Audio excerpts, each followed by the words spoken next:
Една обичайна ситуация. Млада жена се прибира към дома си след работа. Сама е и не подозира, че нещо може да й се случи. Минава по прехите улици, върви бавно и не вижда, че някой следи стъпките й, за да я нападне.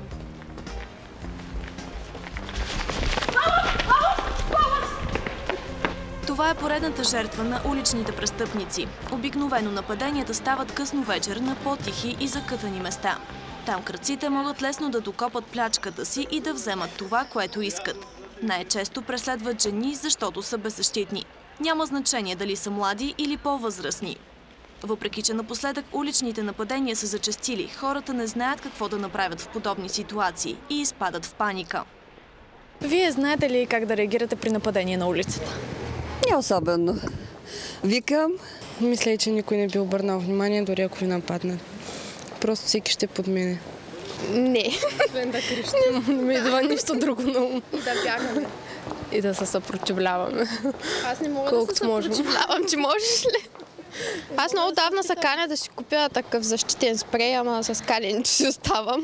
Единственото, което ми идва на ум е силно да викам. И то съм чувала, че е по-добре да викаш пожар или нещо такова, за да може някой да се притече на помощ. Паниката обаче е най-лошият враг на човека. Специалистите по бойни изкуства съветват да не губим самообладание и колкото и да е трудно да реагираме в подобни ситуации, не бива да се паникьосваме. Ако човек си повярва, че може да го направи, той може да направи много неща. Ако си каже, аз не мога, ама ако аз се опитам да го ударя, той ще ме прибие, по-добре да си трае, той вече е жертва. Тоест трябва да променим първо мисленето. Трябва да мислим, че ние може да защитим. Ако мислим като жертви, ние ще бъдем винаги жертви. В България, подобно на много европейски страни, все по-голяма популярност напоследък добиват бойните техники за самозащита. Те могат да се практикуват от всеки. Помагат да не бъдем само жертвите на улицата, а хората, които могат да се предпазят сами. Най-новата и модерна методика за самозащита и бойни техники у нас е така наречената Уинк революция. Методиката е интересна с това, че има много широка приложимост от техники за самоотбрана до за бойно приложни техники. В смисъл бойно приложни спортове като ММА, като професионални такива рингове и така нататък. Системата включва и работа с оръжие, работа с тояга и може, и както стана ясно от началото, може да бъде използвана от полицейски, военни служби, хора въобще, които занимават с охрана и хора, които искат да се научат да се отбраняват.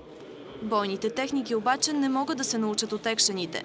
Филмите, колкото и да ни харесват, не дават възможност за реални тренировки. Схватките се научават най-добре с практиката, казват специалистите. Без тренировка не може. В смисъл, може да си купите 10 000 видеокасети, учебни помагала, но ако няма с кой да го тренирате, ако няма човека срещу вас, който да ви посегне да ви удари, ако няма адреналина, който да се дигне, ако няма заплахата, как вие ще тренирате? Нали?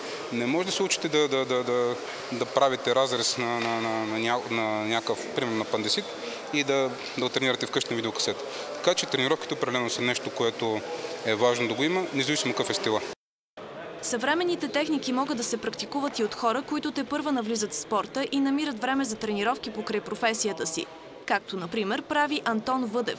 Той е историк, но от години се занимава и с бокс. Сега разучава новите техники за самоотбрана и казва, че между историята и бойните изкуства съществува хилядолетна връзка. Българите произлизат от територии, където са възникнали бойните изкуства в древността. Дори има летописи, които казват, че българите са носителите на бойните изкуства, впоследствие са разпространени в Индия и Китай. Така че да приемем, че това е едно ново възраждане за българския дух, за българската култура и въобще за българските умения в тази насока. В случай, че ви нападнат на улицата, не губете самообладание.